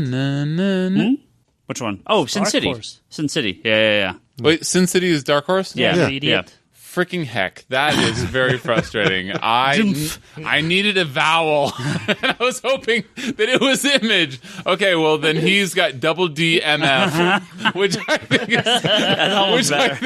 is a separate acronym. But anyway, he's the first. Okay, so I'll find a vowel in there somewhere, but especially not if I add DC to the D. So anyway, but that's kind of cool that he's hit every universe. Yeah. And in Marvel's case, twice, so we had to break out Fox separate from Marvel. So all he needs to hit now is Sony, and he'll have his double DMFs. So that's really the dream. He can still hit Image at some point. Yeah. Okay. Let's be honest, none of that Image stuff is going to happen. I wonder if Chris Evans has more, though. Scott Pilgrim. Yeah. Chris Evans wasn't stuck. I haven't seen Scott Pilgrim. Yeah, Scott Pilgrim. Was it worth watching? Yeah. Well, Losers is DC. Yeah. Cap. And Fantastic Four. Yeah. Which is Fox. Yeah. So is he also double DMF? No, because Scott Pilgrim's Oni. Yeah, it's Oni. He's a dump. Oh, there's another vowel. I got to look into this Oni. Has Oni done anything other than Scott Pilgrim? Like European comic. Yeah. I refuse to carry on this acronym if Michael Cera is going to be involved, because that frickin' guy is frickin' the worst piece of frick. And I do not like Mike Cera. I know Vertigo. Can I could add a lead for Vertigo comic. Can I show you the best thing Michael Cera has ever done? And that's about a 6-minute segment from recent Twin Peaks. It'll probably be him go away with that himself fucking if it's Twin actually Peaks. the best Michael Cera stuff. Language. He's what? We don't swear anymore. Since when? Going forward. Okay. Ever since he told... Bryce ran through his allocation of swears on this episode. And I will not Well, swear the rest of apparently the he episode. ran through all of our allocations. Yes. Well, until they hear your theme song. Yes. What song? His theme song. Yes, Well, my theme song. That's all I wanted. Okay. Couple questions that I can answer here. I don't know what that is, but... Couple questions about Legacy and Marvel and the Bryce particular can't covers. even get on the Patreon to hear my awesome Patreon. He will- Do I have to become a patron Yeah. of my freaking own podcast? Yeah, to hear Charlie's which is Cable. bull snark, Why don't you because just have Charlie send you the audio file? Like, it's very easy. that is a cop-out. Brandon asks, how are you going to order Legacy, Marvel Legacy? You still doing $2.99 on number ones? Well, Brandon, a little clarification. Marvel Legacy is a one-shot that is being sold for $5.99 via Diamond, but due to incentives that Marvel is offering, we will be this store. I can't speak for anyone else, but I am going to do what I promised I would do. I'm going to sell the book for $2.99 on the shelf. And I'm going to give the comic free to current subscribers of Comics Conspiracy in good standing, which is exactly what I did for Rebirth number 1. Gosh darn it. I'm in big trouble. Hey, you're fine. Good standing. So Rules change. I mean, as long as your sub's picked up, I don't care about it personally. Lucky for me. So that does not include the variant covers. That is just the base cover for number 1, because that's what they're doing the incentive on. He asks about the number ones. So this does not include the ongoing comics that are being launched or renumbered under the Legacy banner. This is only the Marvel Legacy number 1 by Jason Aaron. So that is coming out when? September? October? I don't remember when Legacy comes out. It's soon. It's sooner than I'm think I'm prepared for. But yes, we'll be selling that for $2.99, even though the cover price is $5.99, giving people a good deal about that, or a good deal on that. Zach asks, can you talk about that store in Ontario that said they were not going to order any lenticular covers? This is a piece that ran on Bleeding Cool. So Marvel is offering lenticular covers as one of the incentive variants for all the first issues of the legacy comics from Marvel. Marvel has done some adjustments on how you need to get them. You basically have to order a bunch of copies of the regular cover, and then you can order as many of the lenticular covers as you want. They're those imaged where it's the old comic cover and then the new homage cover. So the lenticular is going to be a lenticular version of those two covers. We're kind of merging into each other. That sounds incredible. What's the bunch of? Like, is it a set number or is it a percent It's all game 54 or whatever titles they're doing. It's just there's what? No, he's saying what is the qualification? Yeah. Oh, so when they started, it was ridiculous. Marvel has made them easier to order, but it is still 100 to 150% or so of. So the base cover, the regular normal cover, you have to order 100 to 150%, depending on the comic, of like the kind of not the previous issue, but like a couple issues ago of your Marvel comic. So gene to gene, or yeah, but for the most part, I mean, there's a couple that aren't exact. Well, yeah. But yeah, if you order 10 copies of Jean Grey, you have to order between 10 and 15 copies of the base cover, somewhere in that range. Which for a new number one isn't crazy. They're not number ones. Remember, they're all legacy true. Numbers or well, whatever. but it's a new jumping on point. But that's of the regular normal cover, and then you can order as many lenticulars as you want. Now, fortunately for us, well, not fortunately for us, but fortunately for us in the situation, most of our Marvel numbers are so low that this barely affects us. One extra copy or two extra copies hits these incentives to me. And if I could pre-sell a bunch of copies of the lenticular covers, then that's just money in my pocket. For stores that do really well with Marvel, they're kind of screwed on this. Sorry, I almost broke my own rule.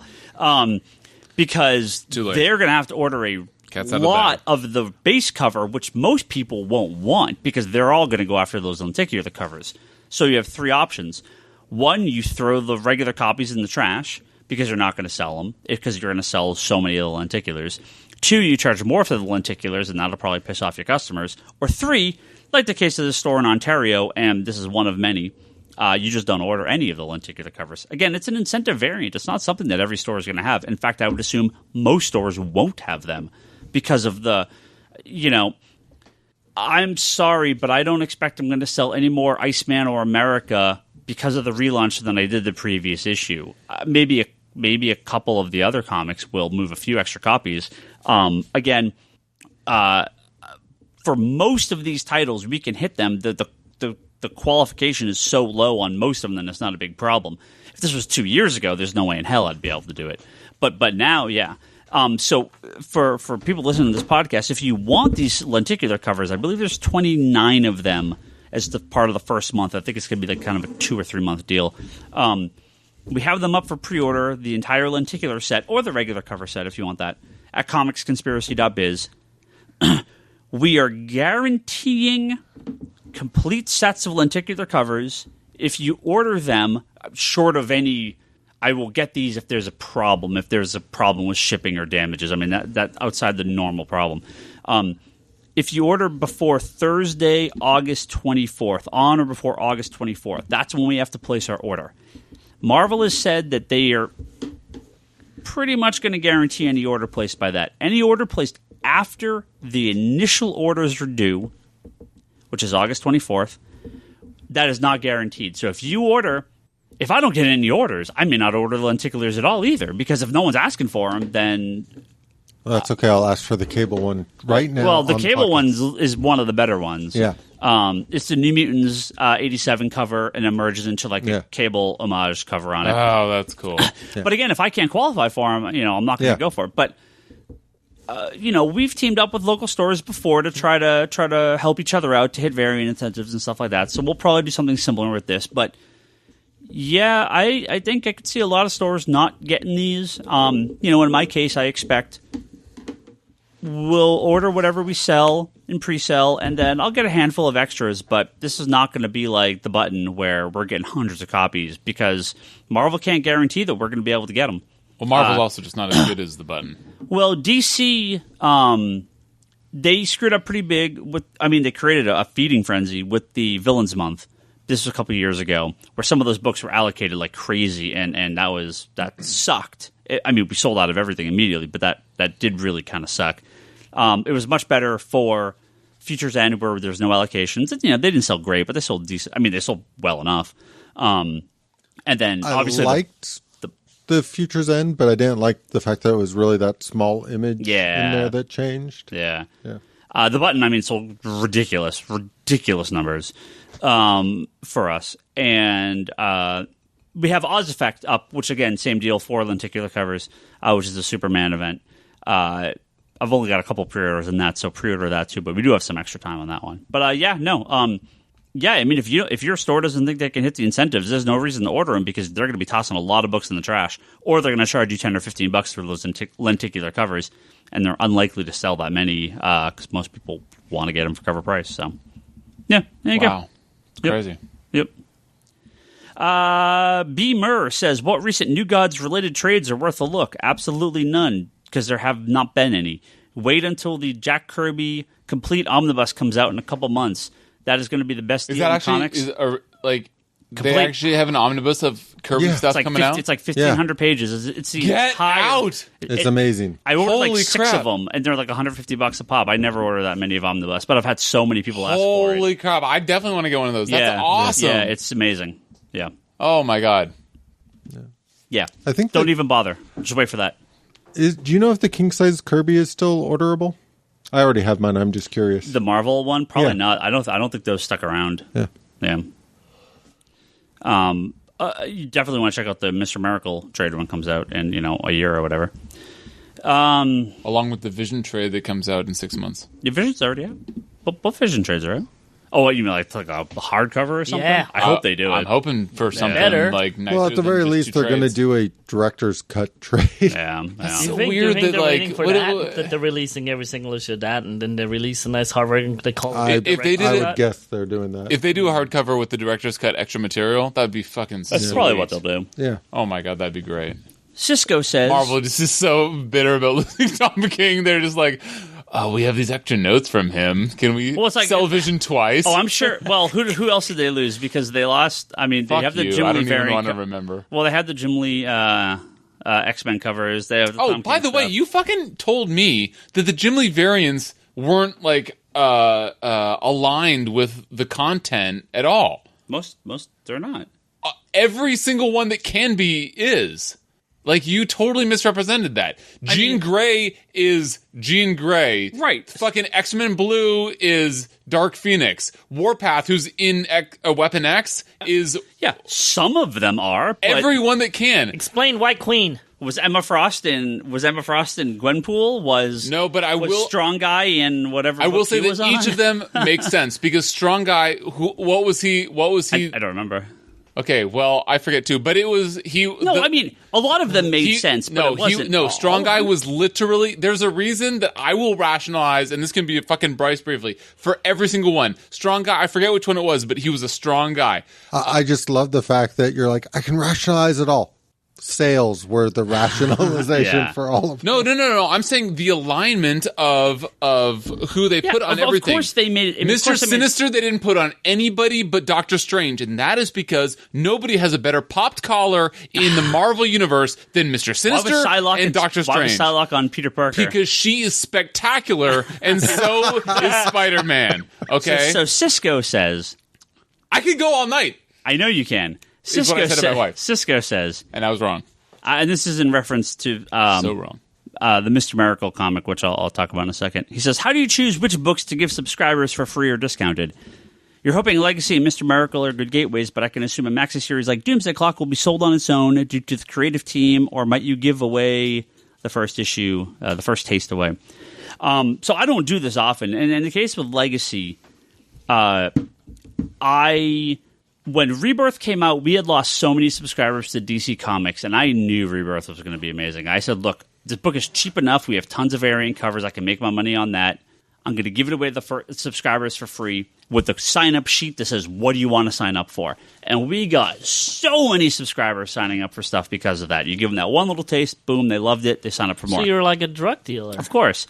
Legacy, my hope, is the exact Welcome to same thing. comics. My hope with Legacy is the exact same. I'm going to give them a list of all the Rebirth books or all the Legacy books along with the Legacy #1 for free and say, How if dare you... I kind of wanted to accidentally give people the list of Rebirth books. Oh, I've confused Rebirth. I would do this from the back of your car instead to be more fun. I've confused Rebirth and Legacy so many times already, so it's fine. No, frick you.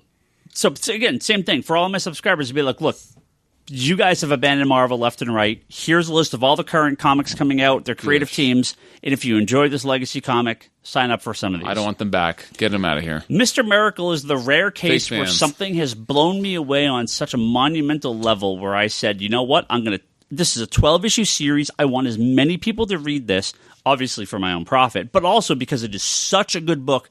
I would have done this with Flintstones #1 had I had a chance to read it beforehand. My orders on Mr. Miracle, I bumped basically 5 times over what I would have ordered without having read the first issue.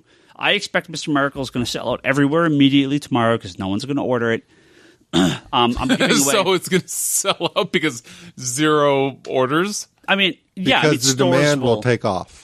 Right, I mean, but by that same argument, I see what you're saying, but it's like nobody's going to argue or order it, so it's going to sell out. It's like, oh, okay, it must be good. But that's kind of what happened with like the Batman Elmer Fudd. Like those were not crazy orders, and then people read. Right, but what I'm saying is that's like kind of a non-argument. Like nobody orders it, so it sells out. It must be incredible because it sells out. It's like no, I mean, own point. Gets a buzz around it, so people are hunting for it. Is what he's saying. Yeah, the fact that nobody's going to have it is going to lead to the billions of phone calls I'm probably going to get on Sunday. Well, I ordered a crap and a half load, and I'm already thinking like, oh, maybe I didn't order enough. But we have a huge stack comparatively to any other book on the shelf this week. That's for sure. Yeah. Compared to most books, period. I mean, this is one of my highest ordered books of the year so far. Yeah, he's basically betting the fact that there's going to be enough demand that I'm going to get massive amounts of phone calls for it on Sunday. Yeah, we'll get tons of people coming in for this, and again. I've done this occasionally. Batman Elmer Fudd, various butts in it. Like no, I hear you. There's only a handful of comics every year. These people are in the business of selling comics. This isn't like that whole argument we had a week or two ago where they sell through scarcity. I'm saying that like, why don't you frickin' sell your comic or market your comics better so that people know how good it's going to be and order the right amount? Because you have a bunch of Marvel fanboy stores that wouldn't order a good DC book if it kicked them in the ass and gave them a $100 bill. Dude, that is such a freaking silly thing to say. 100% true. I am the biggest Marvel fanboy that you will meet this side of El Camino, as long as we're on the west side of El Camino. And I will tell you that give me a good DC book. I love DC despite our little like playful banter. I mean, if you guys have not read Tom King's Elmer Fudd Batman, it is no hyperbole one of the best books of the year.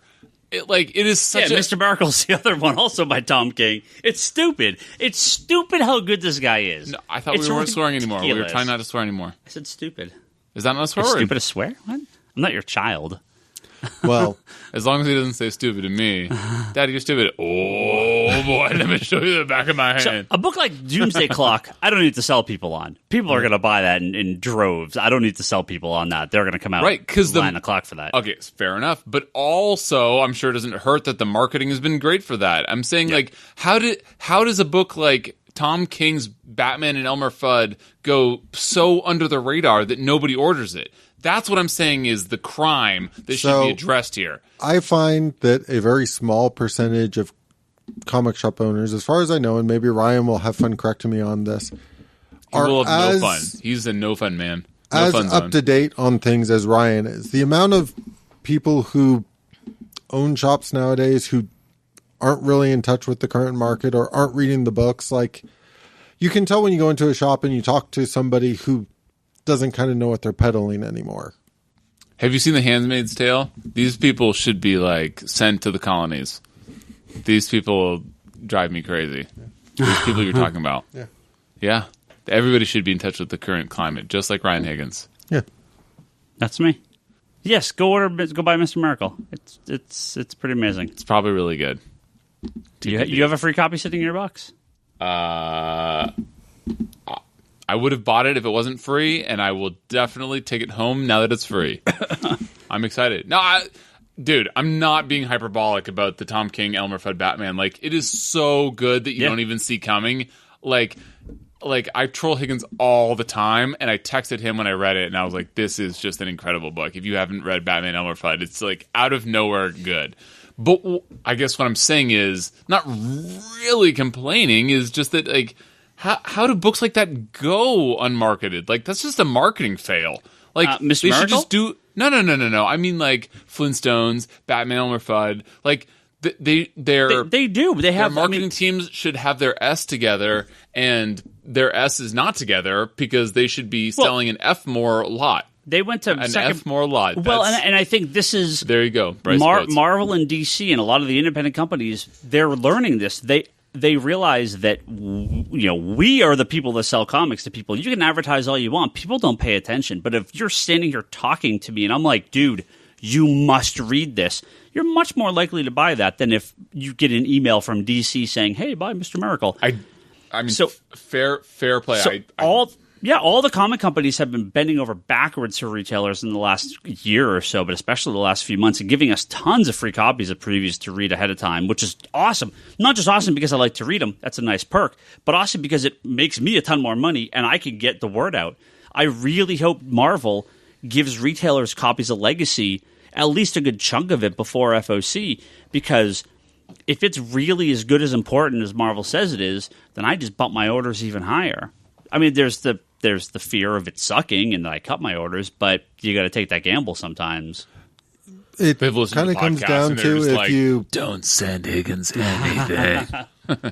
If you believe in the product and you know it's going to resonate with people, you get it. It's so every once in a while in like the movies, you'll see this too, where like they just won't do any press screenings for a movie, and that's always a bad sign. Yeah, right. Because that tells you they realize the press is going to hate it. Right. But I'm saying in the examples that I've given, they were all incredible books with no marketing. But I'm just saying it's... Well, they do have marketing. It's just... Yeah. Batman Elmer Fudd. Oh, they pushed that book pretty hard, and there was a lot of interviews they with did? it before. But all right, then... hard in a comic sense, which is not that much. I mean, they're not going to take commercials out, or they're not going to. Okay. All right. So part of this is just me not being in the industry and knowing how hard they. And most people aren't. That's the thing with comics is very few people actually know what's coming out next week. Goddamn! How badly do you guys want to talk about how good Game of Thrones was last night? Oh Jesus! 2 nights ago. Sorry. Well, we have one last question. Let's talk about that, and then we can talk about Game of Thrones off air. This is from Tom, and I thought we talked about this. No, I wish. Did we talk about the Terrifics on this podcast? Do you have any idea what this is, Bryce? The Terrifics is probably the story about the creators of Marvel. So Jeff Lemire has a new comic coming out.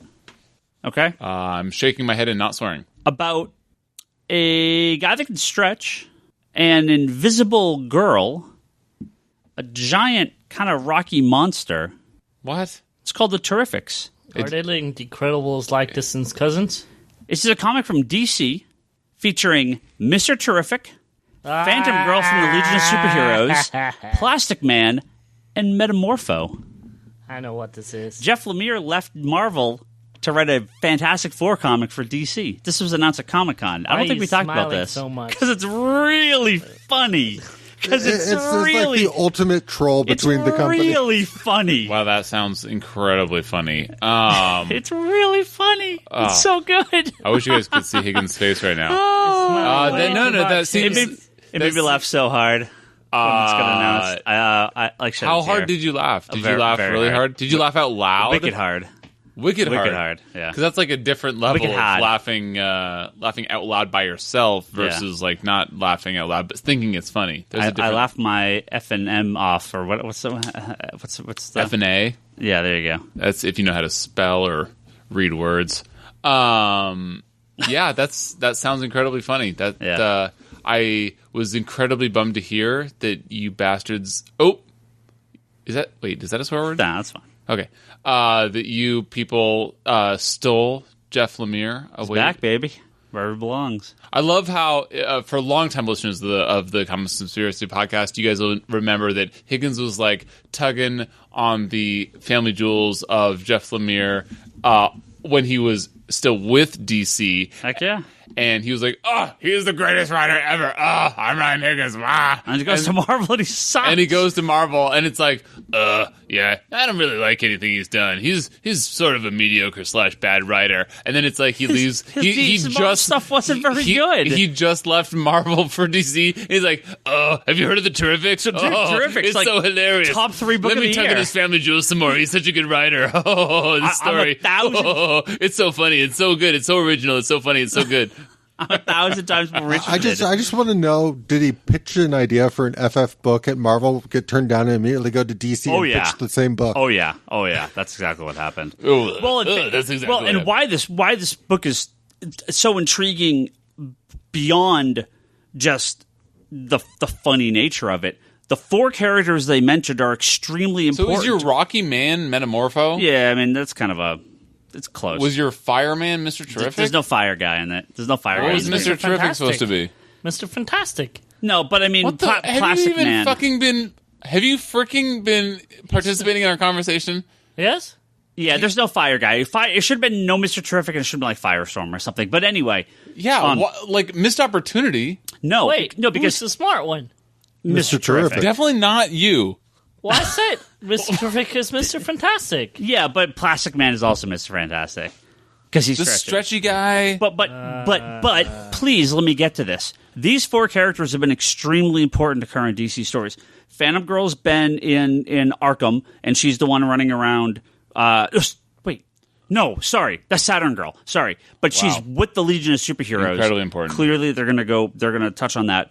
Mr. Terrific, and he was brought back and shown to be actually the real Mr. Terrific again. Getting rid of all the Earth 2 stuff in the casting and metal. Well, the metal. He was in Forge. Forge, yeah. And then Plastic Man is in Forge.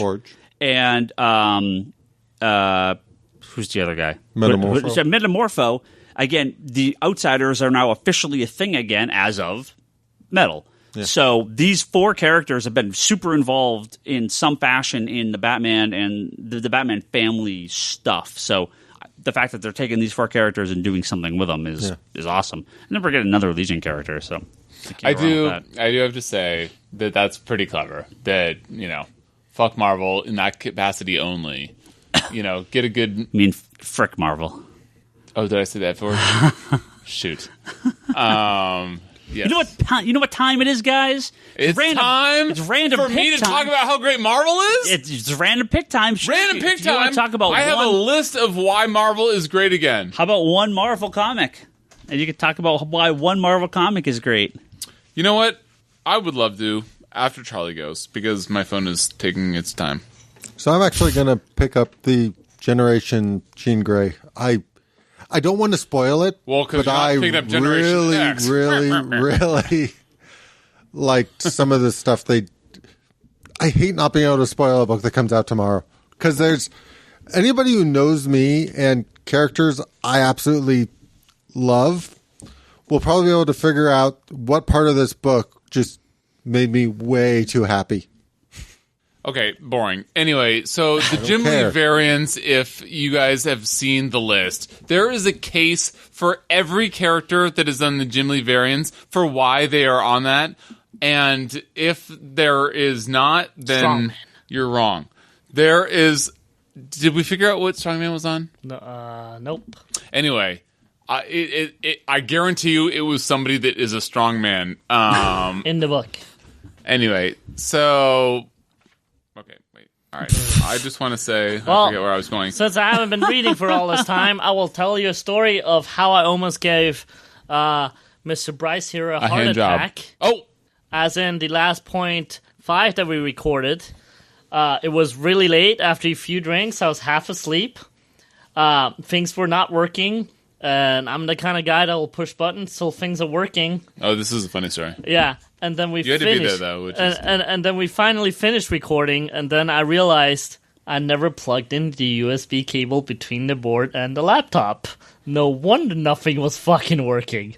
Hey, we don't swear on this podcast. Oh, no wonder it was not bloody working. So, I had a heart attack almost also because I was like, did we just record half asleep for the last hour or 2 hours? of our lives underneath his kid's bedroom, keeping him up all night, and have a completely useless podcast recording, kind of like how we did with our first one where we had the missing file. Exactly, the missing file.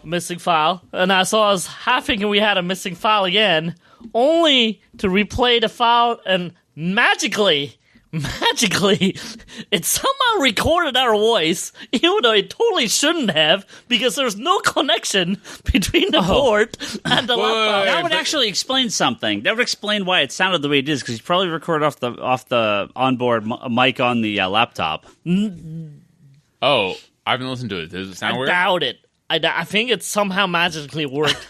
That's a much more likely answer. It worked. Your actual technology doesn't make sense. It was magic.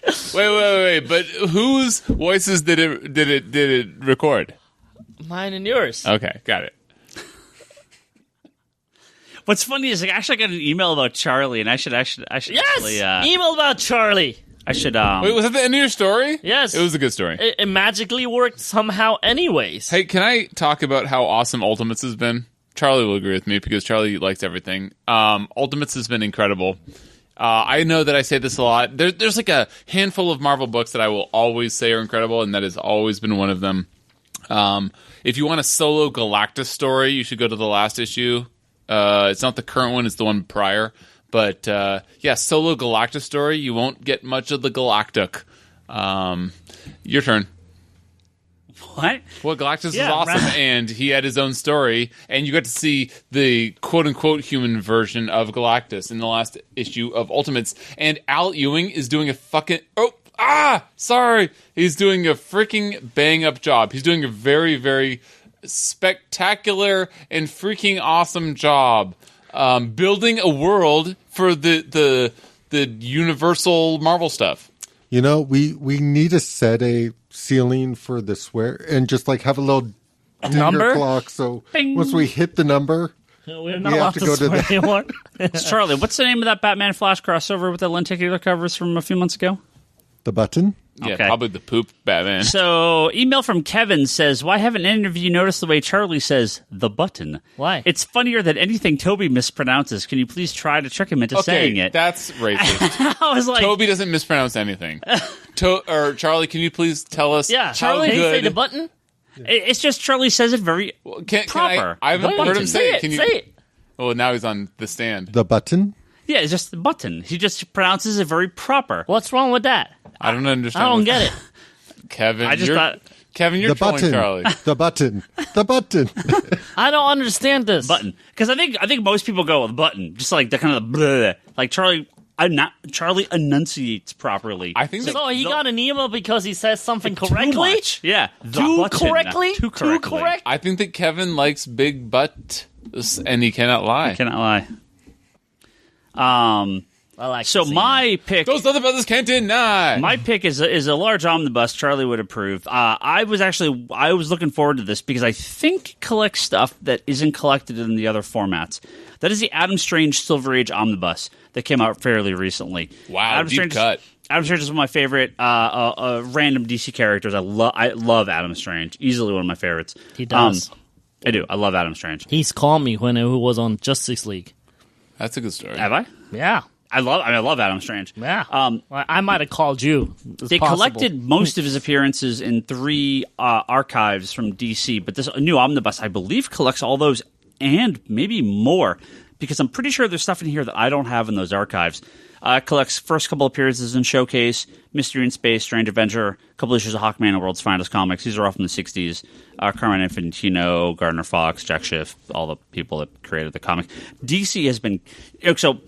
Let me first lay the groundwork that Marvel, or let me rephrase that. Let me first lay some praise at Marvel's feet for laying the groundwork, because Marvel has had an awesome omnibus library for years now, and DC's had nothing. Yeah, that sounds about right. But DC's finally kicking some ass and doing some great Silver Age and modern omnibuses in the last couple of years. Did they fix their glue situation? I think so. Yeah. Everything seems fine They've now. gotten so much better than they used to be. Yeah. Okay.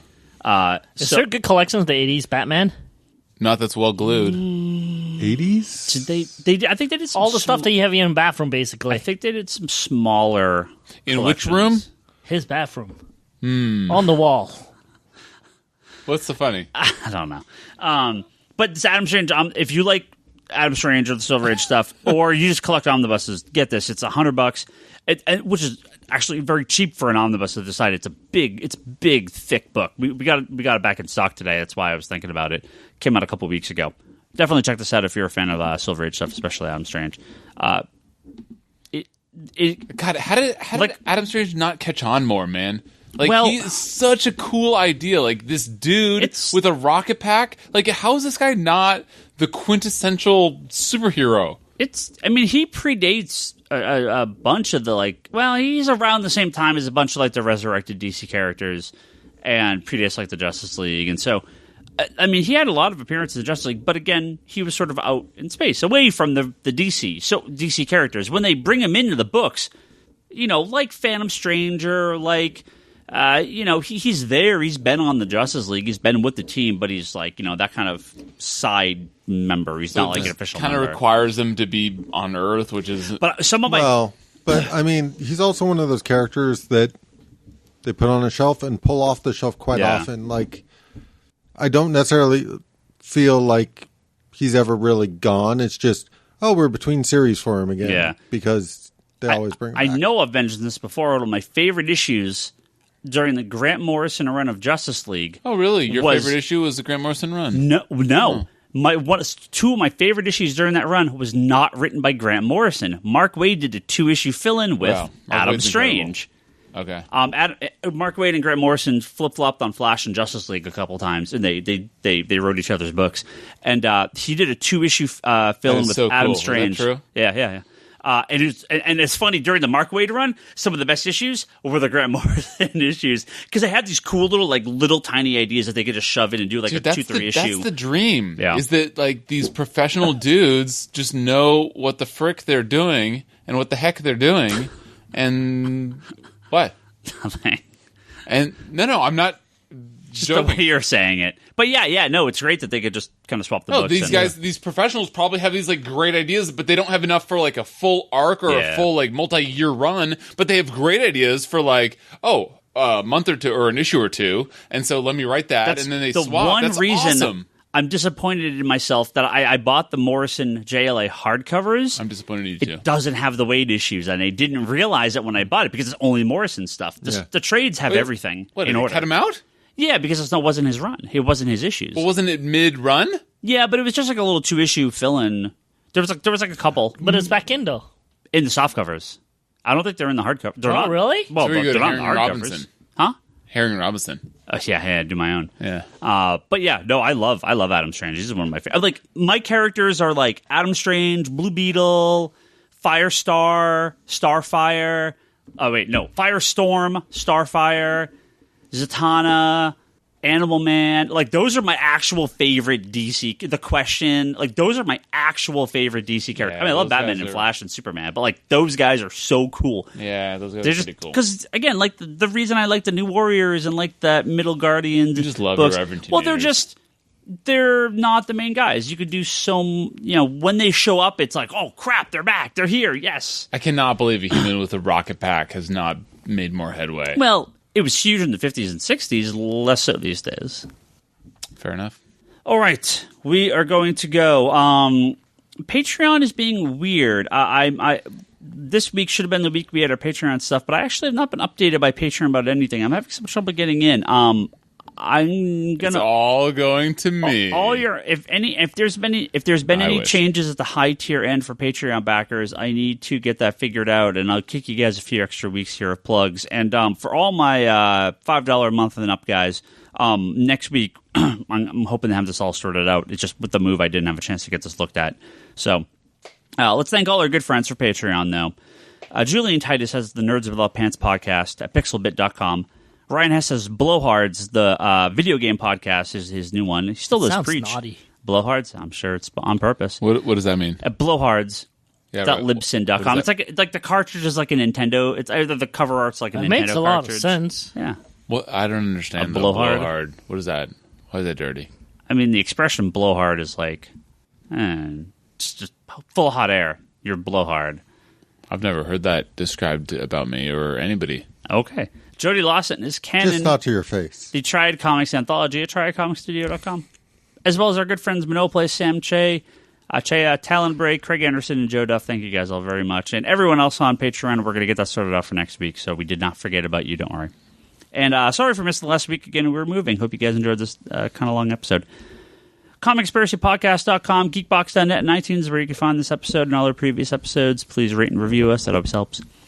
Digital.comicsconspiracy.biz is where you can buy all your digital comics from us. Thank you guys very much. ConspiratedBrock.com, that's Brock's blog. If video pull us, he'll be back next week. He's off camping, of all things. Wonders of the Fourth Dimension podcast, that's Charlie's Doctor Who podcast. Check that out. We're going to get some new episodes for the new Christmas episode. Not too long for now. Etsy.com/shop/Leanne Hill Art. That's my wife, Leanne. That is her Etsy store. You can buy some prints from her there. As well as at the store. We sell all our stuff here as well. On Twitter, Ryan Higgins Ryan. That's me. Brock Sager. Larson Bryce. That is Bryce Larsen on Twitter. Toby is TobyXI. Charlie is Insanity and Chaos. The store is Comics Con Store. Don't forget to go to Geekbox, Comedy Button, Good Job Brain, All Talk Podcast, and the Manga Machinations. Those are all the other podcasts on our little network. Once again, thank you guys. Sorry we missed last week, but again, we're back. We're at the new store, and we've got a whole bunch more of these episodes to record in the next coming years. So that's us. We're here. We're done, and good night.